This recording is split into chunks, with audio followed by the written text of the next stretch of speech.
Posisi lari ini ditembak sama polisinya, dor! Ketika ini sama di mana polisi menembak seorang maling yang lari, kemudian polisinya tidak dapat dipidana karena alasan pembenar. Si preman ini jatuh, lari, dikejar sama yang kena bacok tadi, kemudian dipotong, akhirnya tangannya putus. Kalau Anda akan nonton nanti di videonya ini, jangka waktunya sangat cepat. Sehingga menurut pendapat saya, secara hukum, salam Pancasila dan salam penegakan hukum ini menarik ya. Kembali fenomena ini terjadi. Di daerah Jawa Barat ini, kemarin saya dikirimi sama Ketua KMTH. Jadi komunitas masyarakat tanggap hukum, Mbak Yanti yang kebetulan domisilinya di Hong Kong mereka. Jadi ada kejadian di daerah Garut ya kalau saya tidak salah, Jawa Barat. Ada seorang preman itu melakukan penodongan terhadap masyarakat yang jual-jual ya di pasar. Kemudian ada yang tidak terima, marah, justru sama preman ini yang bawa parang dibacok kepalanya, kemudian direbut senjata tajamnya atau parangnya itu juga dipegang oleh banyak orang. Nah, kemudian si preman ini jatuh, lari, dikejar sama yang kena bacok tadi, kemudian dipotong, akhirnya tangannya putus. Nah, yang jadi masalah itu adalah baik si korban, orang yang berjualan yang dimintai duit ini, penjual tauge ini, maupun premannya itu sama-sama ditetapkan sebagai tersangka, dua-duanya. Tersangka penganiayaan, 351. Itu berdasarkan berita ya. Dan polisi menyatakan sekalipun dia adalah korban, tapi karena sama-sama berkelahi, maka dia dikenakan 351. Nah, KMTH ini kan protes karena loh, ini kan kejadiannya sama, dia membela diri gitu loh. Karena apa? Karena dibacok duluan gitu loh. Saya langsung hari itu juga, kemarin ya, dari Pengadilan Negeri Klaten, saya langsung mengirimkan WhatsApp kepada Kepala Kejaksaan Tinggi Jawa Barat.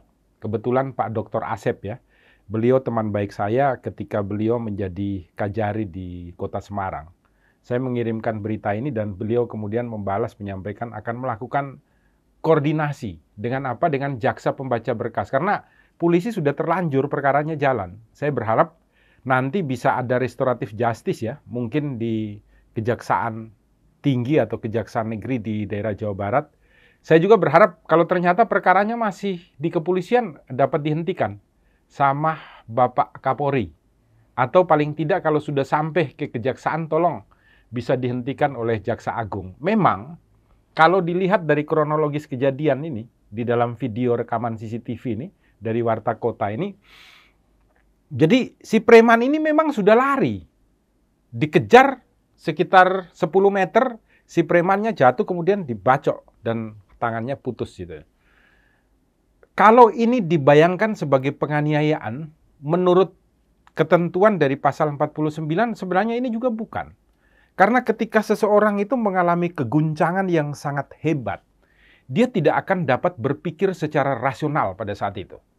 Apakah ini benar atau tidak, ini dilarang hukum ataukah tidak. Yang ada hanyalah berusaha untuk melindungi dirinya, dan yang kedua adalah amarah untuk membalas sesuatu yang dia rasakan. Jadi ketika dia mengalami hal itu, keguncangan yang sangat dahsyat pada dirinya, sehingga dia melakukan sebuah tindakan yang melebihi batas, maka dia tidak dapat juga untuk dipidana. Saya contohkan yang paling mudah ya. Kalau kita bicarakan alasan pemaaf itu kan di pasal 49 untuk masyarakat, umpamanya contohnya ini. Nah, alasan yang satunya alasan pembenar itu kan untuk Kepolisian Negara Republik Indonesia. Jadi polisi ini kan kadang bawa pistol nih. Kemudian ada yang istilahnya preman gitu ya, atau gali, atau bajingan, atau penjahat gitu. Kemudian dia melawan, kemudian kita menembak kakinya, dia masih melawan. Setelah dia melawan, kemudian dia lari. Posisi lari ini ditembak sama polisinya, dor! Jatuh dia. Padahal dia sudah lari.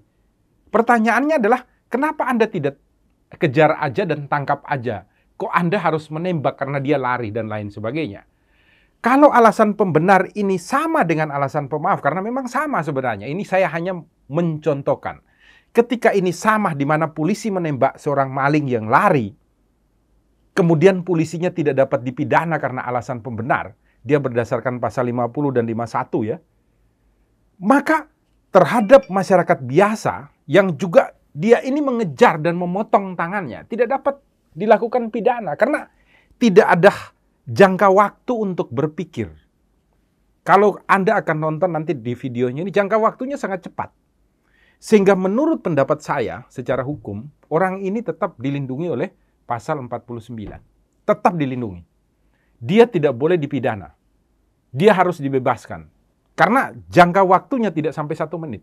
Beda ya, kalau ada maling, kita tangkap sama-sama, sudah dibawa di gardu pos, kemudian orang datang rame, woi, woi, woi, woi.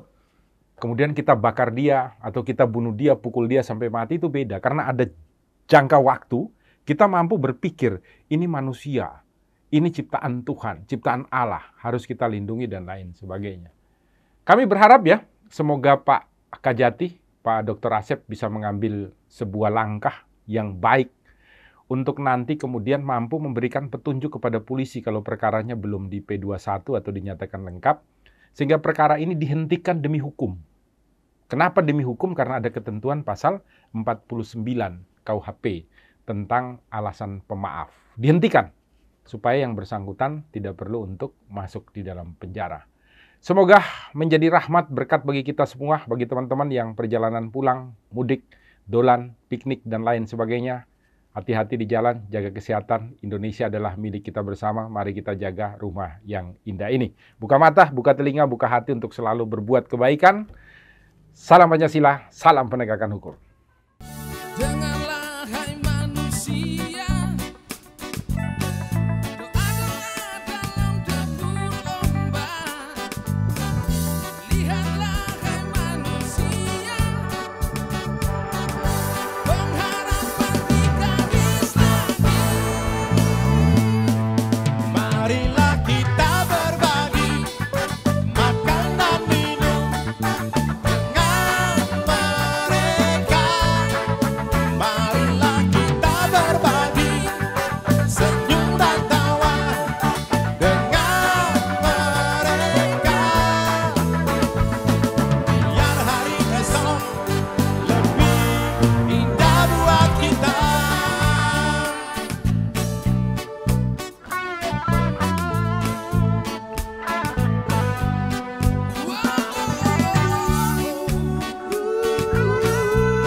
Marilah kita berbagi senyum dan tawa dengan mereka.